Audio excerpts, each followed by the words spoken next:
C'est parti pour la React, mon corbeau. Le troisième fruit du démon de Barbe Noire et la mort de... Oh, et la mort de Vegapunk la fraude. C'est parti. Le son est peut-être un peu trop fort. Hop. Vegapunk, bien fait pour toi. T'avais qu'à pas trahir tout le monde. Oui, je vais bientôt mourir. Bien fait pour toi. Arrête de trahir tout le monde. Et peut-être que personne ne voudra te fumer. Te fumer. Ou te filmer en train de te fumer. C'est pareil. Il y a des caméras dans les Séraphins, non? Arrêtez de faire semblant.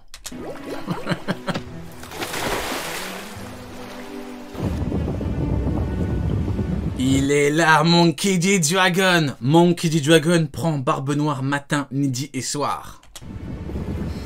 Parce qu'il ne peut y avoir de bonheur dans un monde où les indésirables sont jetés, une main fut tendue, celle de la révolution, qui Une main est tendue à Kuma. Franchement, je vais être très honnête, hein. Moi, les omelettes du fromage. Non, on commence pas avec les omelettes. Attendez, attendez, pourquoi directement dans le vif du sujet comme ça? Attendez. Mais non, mais Kuma, honnêtement, moi, un traître comme Kuma, mais je ne lui tends pas la main. Je vais être honnête. J'ai encore le droit d'être honnête ou pas? J'ai le droit d'avoir un avis, oui ou non? Vous voulez me censurer? Vous voulez me censurer? Non, ça va, moi j'ai encore le droit de parler. Ce traître, je ne lui tends pas la main. Pourquoi tu... Non, mais je rigole avec Kuma, je rigole.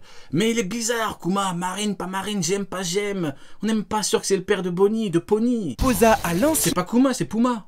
roi de Sorbet de la rejoindre afin de faire tomber son bourreau. Véritable indésirable, Bartholomew Kuma, harcelé par le gouvernement mondial toute sa vie. Bah non, pourquoi harcelé par le GM? Peut-être que c'est lui qui a harcelé le GM, hein. Ah, pourquoi? Ce serait toujours les mêmes. Pourquoi toujours les mêmes? Les mecs du GM, parce que...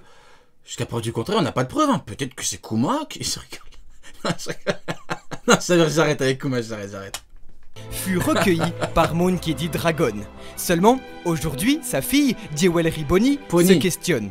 Pourquoi est-ce que son père accepterait de devenir Après, j'ai envie de te dire, moi, personnellement, je travaille dans la marine, ou dans le GM, j'ai des échos comme quoi ce mec est un roi tyrannique.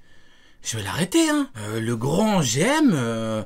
a fait son travail, hein. Jusqu'à preuve du contraire, le grand GM n'a fait que dégager le terrible, l'horrible Puma. Hein. Un rat de laboratoire, sachant qu'un jour, il deviendrait un cyborg dénué de toute conscience. En d'autres termes, pourquoi est-ce que Bartholomew Kuma accepta d'aider ceux qui ont détruit sa vie? Exactement, le GM est bienveillant. Hein. Moi, je suis un lecteur de One Piece. Vous voyez ce que je veux dire? Donc moi, je lis ce que... Je lis ce que j'ai dans le manga. Je vais pas chercher dans des trucs. Non, non. On me dit c'est un tyran. Jinbe m'a dit ce mec est un tyran. C'est Jinbe qui me donne à chaque fois des infos. C'est Jinbe. Donc je crois Jinbe. Jusqu'à preuve du contraire, ce mec est un tyran. Par contre, si par malheur, le grand Jinbe, s'il s'avérait que Jinbe a menti, le grand Jinbe deviendrait l'horrible Jinbe. Hein. Et dans ce cas-là, je vous garantis, hein, je vous assure que si Jinbe a osé me mentir sur le pauvre Kuma, sur l'horrible Puma qui se changerait du coup en pauvre Kuma, je m'occuperai du cas de Jinbe. Si cette baleine de Jinbe m'a menti, si par malheur l'horrible baleine m'a menti, il est foutu, hein, je vous le dis. Peut-être parce que tout était prévu. Parce que moi je suis là, je fais confiance. Hein. Moi je fais confiance aux gens. Il me dit oui, ce mec est un tyran, bah moi je fais confiance. Parce que si je ne fais pas confiance, on me dit oui, Mirio, tu crois pas, Jinbe Bah non, au bout d'un moment, je peux pas non plus sélectionner, non. Pour le moment, je lui fais confiance, s'il m'a menti, il est foutu. Et que tout serait le plan de l'armée révolutionnaire que Kuma accepta pour sauver sa fille et détruire le gouvernement mondial de l'intérieur. Tiens. Donc l'horrible Puma veut détruire le GM et on reproche au GM de dégager du pouvoir l'horrible Puma. J'aurais fait pareil à leur place, hein. Moi t'as l'horrible Puma qui vient et qui dit bon, l'horrible Puma qui fait un plan pour me dégager de Sensei Prime et pour prendre ma place. Je fais pareil, hein, je le dégage, hein, comme le GM. Hein.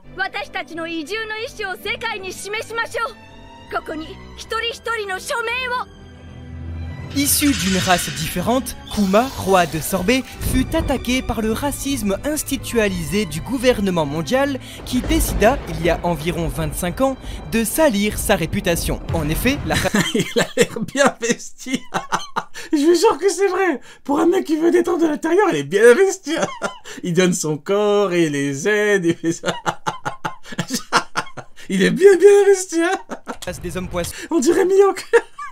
Pour un mec qui est venu en touriste à Marineford, il était bien investi, hein. Et j'attaque Barbe Blanche, et je frappe Luffy, et je combat Vista, et je bats Mr. One, le pauvre Mr. One, et pour un touriste, et vachement, il travaille bien pour un touriste, hein. J'en ai vu des, des gens comme ça, mais alors lui, franchement, il travaille bien pour un touriste, hein.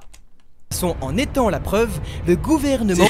C'est un touriste bénévole, tu vois ce que je veux dire? C'est un mec qui vient en touriste, mais il aide quand même, il aide à travailler, voilà. Un touriste bénévole, pourquoi pas, hein. N'accueille en son sein que des êtres humains.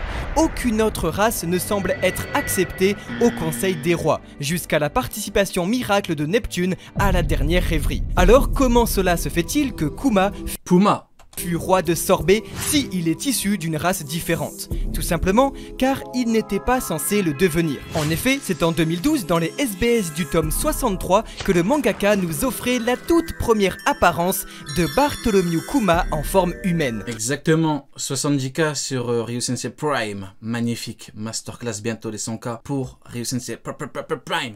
Un enfant lisant un livre aux habits déchirés et ramassant du bois. Rien ici n'indique une situation royale, bien au contraire. Kuma semble pauvre et se serait alors retrouvé sur le trône malgré lui. Ah bah voilà, Kuma a donc fait un coup d'état. Kuma a fait un coup d'état pour arriver au pouvoir. Et dès que les mecs du peuple ont dit bon, Kuma, un petit peu bizarre ton coup d'état, je sais pas, est-ce que t'es vraiment digne de nous s'occuper du pays et tout? Bah il les a frappés. Il a mangé un fruit, il les a frappés. D'accord Puma. Et alors, à partir du dessin de Kuma enfant, nous avons fait nos recherches et nous pouvons lire sur son livre Ninokin, qui fait référence à l'histoire de Ninomiya Sontoku.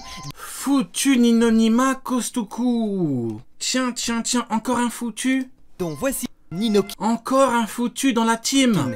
Qui fait référence à l'histoire de Ninomiya Sontoku. Foutu Ninomiya Shintoku. Dis-nous tout, Kamaltero. Qu'a-t-il fait dans sa vie, Ninonima Kintoku? Dont voici une statue commémorative au Japon.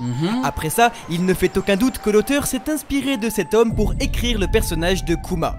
Issu d'une pauvre famille paysanne, Ninomiya Sontoku perdit son père puis sa mère à 14 ans seulement. Ninomiya lisait et étudiait à chaque moment qu'il pouvait et parvint grâce à cela à relancer l'économie locale grâce au développement de l'agriculture et donc réussit à nourrir toute une région qui mourait de faim. Je suis d'accord, mais à quel prix, Ninonima Shintoku, à quel prix? Si c'est pour être un tyran et tyranniser tout le monde, est-ce que ça en vaut vraiment la peine, Ninonima foutu Kintoku, hein? Ayant entendu parler de cette réussite, le shogun du Japon en personne le plaça à la tête d'une terre de shogunat, ce qui est un des plus grands honneurs pour une personne de basse extraction.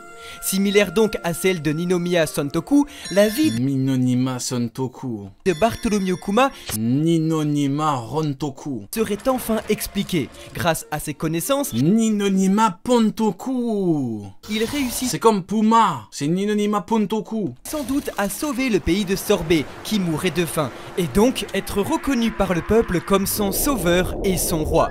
Mais comme Sorbet est l'un des 170 pays affiliés Ninonima Sengoku à Marie-Joise, le gouvernement mondial ne toléra pas la présence de Kuma, car d'une race inconnue, le faisant ainsi passer pour un véritable tyran aux yeux de son peuple afin que les citoyens se soulèvent contre la monarchie et renversent le pouvoir. Ainsi, humiliés et chassés de leur propre maison, Kuma et Bonnie devinrent des parias, obligés de devenir pirates pour survivre jusqu'à rencontrer l'armée révolutionnaire dont le professeur... Et Bonnie, Pony, elle peut pas parler? Pourquoi elle le dit pas? Pourquoi elle le dit pas? Pourquoi elle arrache quitte la conversation, elle frappe tout le monde, coup d'épée et tout, pourquoi elle le dit pas?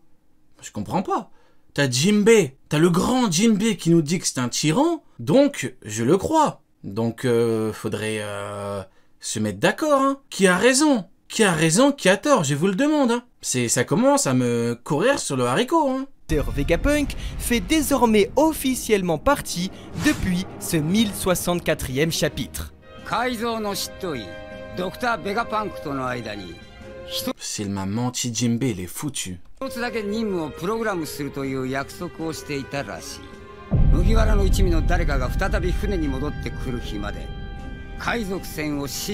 Du coup, si je comprends bien, si j'ai bien compris, tout ça, c'est à cause de Ninonima Pontoku, hein.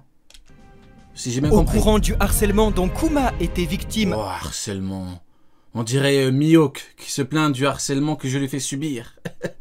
Vous vous rappelez?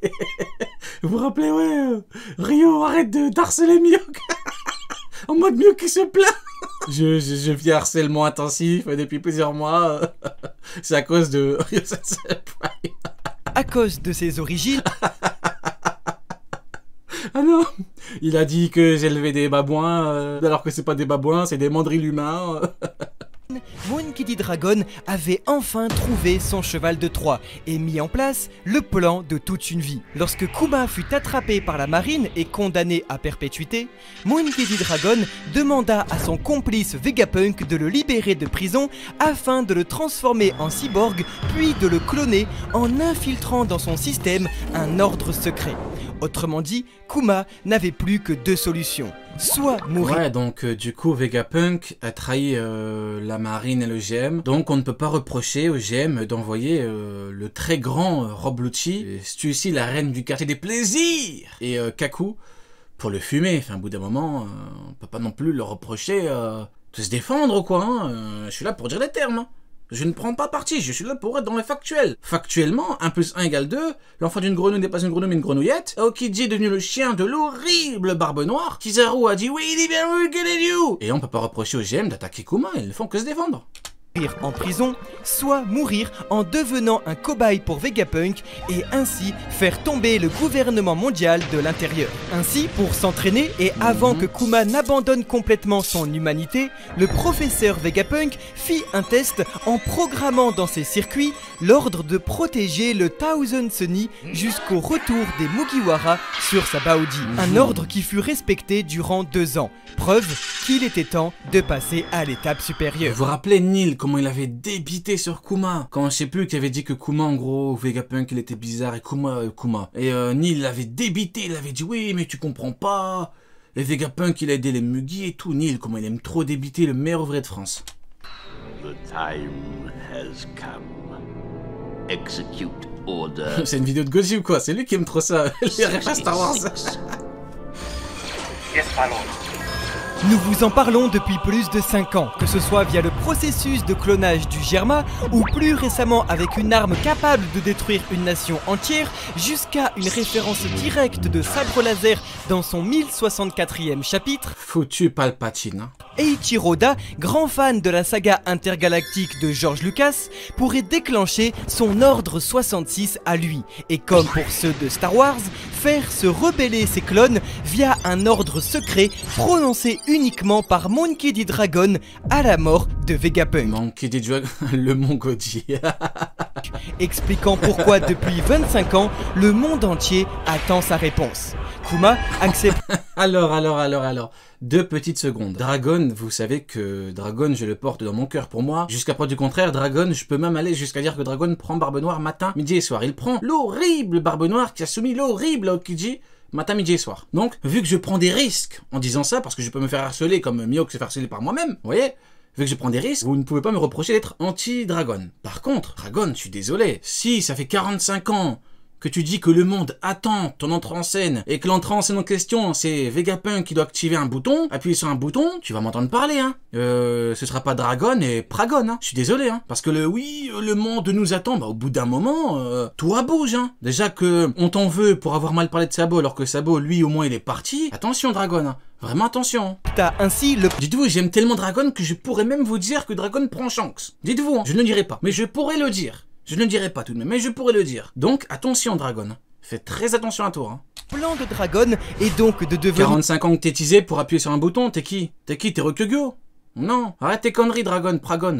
Le jouet du gouvernement pour sauver sa fille et son royaume, tout en permettant à l'armée révolutionnaire d'infiltrer le gouvernement et le détruire de l'intérieur. Même après sa mort, Kuma aurait donc prévu depuis le départ de se rebeller contre ses bourreaux en intégrant dans le système des pacifistas de première et seconde génération, et donc les PX et même les Séraphins. Il est là, le petit Mihawk, le mini Mihawk qui a factuellement un meilleur palmarès que le grand Mihawk.